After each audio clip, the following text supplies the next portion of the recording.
ഒരു കാലത്ത് സംഘർഷത്തിന്റെ രാഷ്ട്രീയമായിരുന്നുവെങ്കിൽ ഇന്നത് മാറി പണാധിപത്യത്തിലേക്കും അധികാര ഹുങ്കിലേക്കും മാറിയെന്ന് കേന്ദ്ര സാഹിത്യ അക്കാദമി ബാലസാഹിത്യ പുരസ്കാര ജേതാവ് ശ്രീജിത്ത് മുത്തേടത്ത്. ഇതിന് തെളിവാണ് ശബരിമല വിഷയമെന്നും ശ്രീജിത്ത് പറഞ്ഞു. വായനയിലൂടെ കുട്ടികളിലും മുതിർന്നവരിലും ഒരുപോലെ പരിസ്ഥിതി സ്നേഹവും ശാസ്ത്രചിന്തയും വളർത്താനാണ് എഴുത്തിലൂടെ ലക്ഷ്യം വെക്കുന്നതെന്നും ശ്രീജിത്ത് മുത്തേടത്ത് വ്യക്തമാക്കി. കോഴിക്കോട് നിന്ന് രമ്യാദാസ് തയ്യാറാക്കിയ ഈ റിപ്പോർട്ട് കാണാം. ഈ റിപ്പോർട്ടിന് ശേഷം ലൈവ് റിപ്പോർട്ട്സിൽ രാഖി അനൂപത്തും. നമസ്തേ. മലയാള സാഹിത്യത്തിൽ പ്രത്യേകിച്ചും ബാലസാഹിത്യത്തിൽ നിരവധി സംഭാവനകൾ നൽകിയ ശ്രീജിത്ത് മുത്തേടത്താണ് നമ്മളോടൊപ്പം ഉള്ളത്.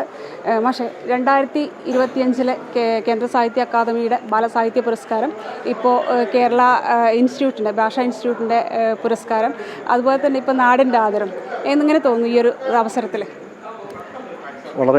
വളരെ സന്തോഷമുള്ള കാര്യമാണ്. തീർച്ചയായിട്ടും കേന്ദ്ര സാഹിത്യ അക്കാദമിയുടെ അവാർഡ് എന്ന് പറഞ്ഞു കഴിഞ്ഞാൽ ബാലസാഹിത്യ രംഗത്ത് ഇന്ത്യയിൽ ലഭിക്കുന്ന ഏറ്റവും വലിയ അംഗീകാരമാണ്. ഇന്ത്യയിലെ ഏറ്റവും വലിയ ബാലസാഹിത്യ രംഗത്തെ ഏറ്റവും വലിയ പുരസ്കാരം എന്ന് പറയുന്നത് കേന്ദ്ര സാഹിത്യ അക്കാദമിയുടെ അവാർഡ് ആണ്. അത് ലഭിച്ചു. അതിനുശേഷം ഇവിടെ ഇപ്പോൾ നമ്മുടെ കേരള സർക്കാരിൻ്റെ കീഴിലുള്ള സാംസ്കാരിക വകുപ്പിൻ്റെ കീഴിലുള്ള കേരള ബാലസാഹിത്യ ഇൻസ്റ്റിറ്റ്യൂട്ടിൻ്റെ സാഹിത്യ പുരസ്കാരം ലഭിച്ചു.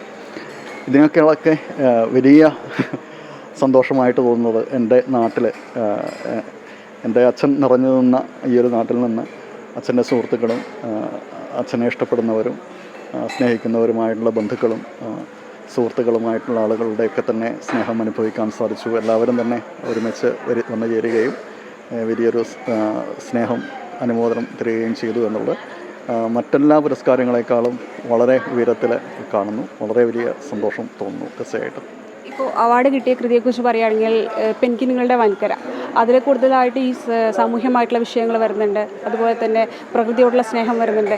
എങ്ങനെയാണ് ആ കൃതിയെക്കുറിച്ച് പറയാനുള്ളത്? ആ ഒരു കൃതി പെൻഗ്വിനുകളുടെ വൻകരയിൽ എന്ന കൃതിയിൽ പ്രധാനമായിട്ടും പ്രമേയമാകുന്നത് പാരിസ്ഥിതിക പ്രശ്നങ്ങളും നമ്മുടെ സാധാരണ മനുഷ്യരുടെ പാരിസ്ഥിതിക അവബോധത്തിൻ്റെ പ്രശ്നങ്ങളും ആണ്.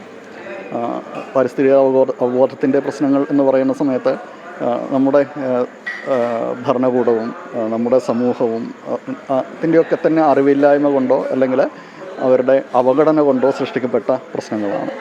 ആ പ്രശ്നങ്ങൾക്ക് ഒരു ഉത്തരം തേടുക എന്നുള്ള ഒരു ശ്രമമാണ് ആ ഒരു രചനയിലൂടെ പ്രധാനമായിട്ടും ശ്രമിച്ചിട്ടുള്ളത്.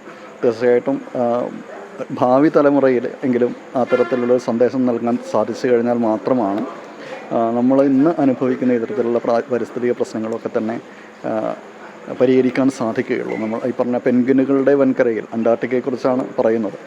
അന്റാർട്ടിക്ക എന്ന് പറയുന്നത് വലിയൊരു പ്രതീകമാണ്. കാരണം ഈ പറഞ്ഞ ആഗോളതാപനം എന്ന വലിയ ആ ഒരു വിഷയത്തിൻ്റെ ഏറ്റവും കൂടുതൽ അതിൻ്റെ ഭീമമായിട്ടുള്ള പ്രശ്നം അനുഭവിക്കുന്ന മേഖലയുടെ പ്രഭവ കേന്ദ്രം അന്റാർട്ടിക്കയാണ്. അവിടെ നിന്ന് ആരംഭിക്കുകയാണ്. അന്റാർട്ടിക്കയിലെ മഞ്ഞുരുകലിലൂടെ സംഭവിക്കുന്ന വലിയ കാര്യം സീ ലെവല്, ആഗോളതലത്തിൽ സീ ലെവൽ ഉയരുന്നു.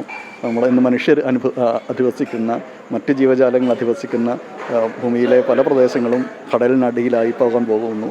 നമ്മളൊരു ജലഭൂമിയായിട്ട് നമ്മുടെ ഭൂമി മാറിപ്പോകുന്നു എന്നുള്ളൊരു വലിയൊരു പ്രശ്നം.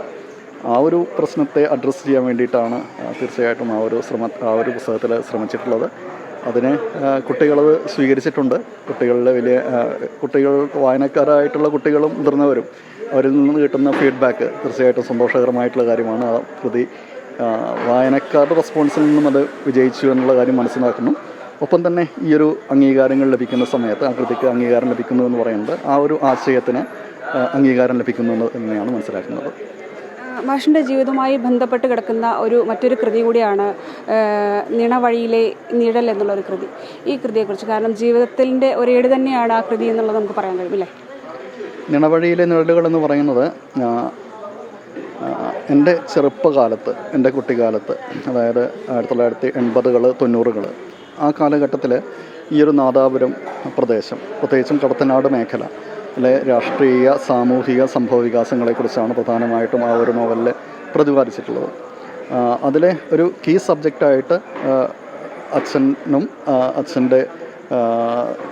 അച്ഛനുമായി ബന്ധപ്പെട്ട സംഭവങ്ങളും കുട്ടല്ലൂർ സമരവും ഒക്കെ തന്നെ അതിനകത്ത് പ്രമേയമായിട്ട് വരുന്നുണ്ടെങ്കിൽ പോലും ഈ ഒരു പ്രദേശത്തിൻ്റെ മൊത്തം ചരിത്രം, ആ ഒരു ഭൂമിവാദക്കലിൻ്റെ ചരിത്രവും ചരിത്ര പശ്ചാത്തലവും ആളുകളുടെ മാനസിക അവസ്ഥകളും ആ മാനസിക അവസ്ഥ ആ രീതിയിൽ ആയിത്തീരാനുള്ള കാരണങ്ങളെക്കുറിച്ചുള്ളൊരു അന്വേഷണം കൂടിയാണ് യഥാർത്ഥത്തിൽ ആ നോവലിൽ പ്രധാനമായിട്ടും ശ്രമിച്ചിട്ടുള്ളത്. ഒരു മാനസികമായിട്ടുള്ള അത്തരത്തിൽ മനുഷ്യർ അങ്ങനെ ആയിപ്പോകാനുള്ള കാരണം എന്താണ്, അവരിൽ ഇത്തരത്തിലുള്ള വിദ്വേഷത്തിൻ്റെ വിത്തുകൾ വിതയ്ക്കാൻ ശ്രമിക്കുന്നവർ ആരാണ്, അങ്ങനെയാണെങ്കിൽ വിദ്വേഷ വിത്തുകൾ വിതയ്ക്കുന്ന ശക്തികളുണ്ടെങ്കിൽ അത് പുറന്തള്ളപ്പെടേണ്ടതാണ് എന്നുള്ളൊരു പൊതുബോധം സ്വാഭാവികമായിട്ടും അത് വായിക്കുന്ന ആളുകൾ വായനക്കാരിൽ ഉണ്ടാക്കിയെടുക്കാൻ സാധിക്കും. അതിലൂടെ നേരത്തെ ഞാൻ പറഞ്ഞ രീതിയിലുള്ള സാമൂഹിക മാറ്റം തീർച്ചയായിട്ടും ഉണ്ടാക്കിയെടുക്കാൻ സാധിക്കും. അച്ഛൻ സ്വപ്നം കൊണ്ട കാര്യവും അത് തന്നെയാണ്. അതൊരു കാര്യം സാക്ഷാത്കരിക്കാൻ വേണ്ടി തന്നെയാണ് ആ ഒരു നോവലും എഴുതിയിട്ടുള്ളത്. തീർച്ചയായിട്ടും അന്നത്തെ രാഷ്ട്രീയ സാമൂഹിക സംഭവവികാസങ്ങളാണ് ആ ഒരു നോവലിൽ തീർച്ചയായിട്ടും എഴുതിയിട്ടുള്ളത്. പ്രധാനമായിട്ടും അതിനകത്തുള്ള പ്രധാന കഥാപാത്രമായിട്ട് മാഷ് എന്ന് പറയുന്നത് അച്ഛൻ തന്നെയാണ്, എൻ്റെ അച്ഛൻ തന്നെയാണ്. അച്ഛൻ്റെ മരണവും അതുമായിട്ട് ബന്ധപ്പെട്ട മറ്റു കാര്യങ്ങളും ഒക്കെ തന്നെയാണ്, വീട്ടിലൊരു സമരവും ഒക്കെ തന്നെയാണ് അതിലെ പ്രധാന പ്രമേയം. തീർച്ചയായിട്ടും അത് ഏതെങ്കിലും ഒരു ഈ പറഞ്ഞ എന്തെങ്കിലും കാര്യത്തെ കുറ്റപ്പെടുത്താനോ അല്ലെങ്കിൽ രാഷ്ട്രീയ കാര്യങ്ങൾക്കോ വേണ്ടിയോ അല്ല, ആ രീതിയിൽ അല്ല അത് എഴുതപ്പെട്ടിട്ടുള്ളത്. ഈ ഒരു സമൂഹ മനസ്സിൽ എല്ലാവരും നന്മയുള്ള മനുഷ്യരാണ്. ഈ പ്രദേശത്തിൻ്റെ പ്രധാനപ്പെട്ട പ്രത്യേകത നാദാപുരം പ്രദേശത്തിൻ്റെ ഏറ്റവും പ്രധാനപ്പെട്ട പ്രത്യേകത എന്ന് പറയുന്നത് നന്മയുള്ള മനുഷ്യരാണ്. ഒരുപാട് നന്മ മനസ്സിൽ സൂക്ഷിക്കുന്ന മനുഷ്യരാണ്. ഈ ഇത്രയും നന്മയുള്ള മനുഷ്യരുടെ ഉള്ളിൽ വിദ്വേഷത്തിൻ്റെ വിത്തുകൾ മുളപ്പിക്കുന്നത് ആരാണ്, അതിന് കാരണമാകുന്ന പ്രത്യയശാസ്ത്രം എന്താണ്, അതെന്താണെന്നുള്ള കാര്യം അന്വേഷിക്കുക. അത് തിരിച്ചറിഞ്ഞു കഴിഞ്ഞാൽ സ്വാഭാവികമായിട്ടും അതിനെ പുറന്തള്ളാൻ സാധിക്കും. വലിയൊരു സമൂഹ സംരചന സാധ്യമാകും. ഈ പ്രദേശത്തിന് സ്വാഭാവികമായിട്ടും വലിയ ഉയർച്ചയുണ്ടാവുകയും ചെയ്യും. ഇപ്പോൾ കുട്ടിക്കാലത്ത് അന്ന് മനസ്സിലേറ്റ വലിയൊരു ആഘാതമുണ്ട്. അതിന്ന് മാഷ് കരകയറുന്നു, മാഷ് മറ്റൊരു എഴുത്തിൻ്റെ വഴികളിലേക്ക് നീങ്ങുന്നു. ഇപ്പോൾ ഇന്നത്തെ ഈ രാഷ്ട്രീയത്തോട് എന്താണ് മാഷിന് തോന്നുന്നത്? ഇന്നത്തെ രാഷ്ട്രീയവും അന്നത്തെ രാഷ്ട്രീയവും ഒരുപാട് മാറി. സംഘർഷത്തിൻ്റേതായിട്ടുള്ള വലിയ രീതിയിലുള്ള അന്നത്തെ പോലെയുള്ള സംഘർഷത്തിൻ്റെതായിട്ടുള്ള സാഹചര്യങ്ങളൊന്നും ഇന്ന് അത്ര വലിയ രീതിയിൽ രൂക്ഷമായിട്ട് നിലനിൽക്കുന്നില്ല. എങ്കിൽ പോലും നമുക്ക് ആശാവഹം എന്ന് പറയുന്ന രീതിയിൽ പൂർണ്ണമായിട്ടും ഈ രാഷ്ട്രീയത്തെ നോക്കി കാണാൻ സാധിക്കില്ല. അന്നത്തെ ആ ഒരു അക്രമ അന്തരീക്ഷത്തിൽ നിന്നും മാറിയെങ്കിലും അതിനെ വേറൊരു തരത്തിലേക്ക് അത് മാറ്റിപ്രതിഷ്ഠിക്കപ്പെട്ടിരിക്കുകയാണ്. ഒരു പണാധിപത്യത്തിലേക്കോ അധികാരത്തിന് വേണ്ടി എന്തും ചെയ്യുന്ന അവസ്ഥയിലേക്കോ ഒക്കെ ആയിട്ട് രാഷ്ട്രീയം മാറിപ്പോകുന്ന അവസ്ഥ ആണ് നമുക്ക് കാണാൻ സാധിക്കുന്നത്. നമ്മൾ കാണുന്നുള്ളത് എല്ലാവരും വലിയ ആരാധിക്കുന്ന ശബരിമലയുടെ സ്വർണം പോലും എടുത്തുകൊണ്ടുപോകുന്ന അവസ്ഥയിലേക്ക് രാഷ്ട്രീയക്കാരും ഒക്കെ തന്നെ മാറിപ്പോകുന്നു.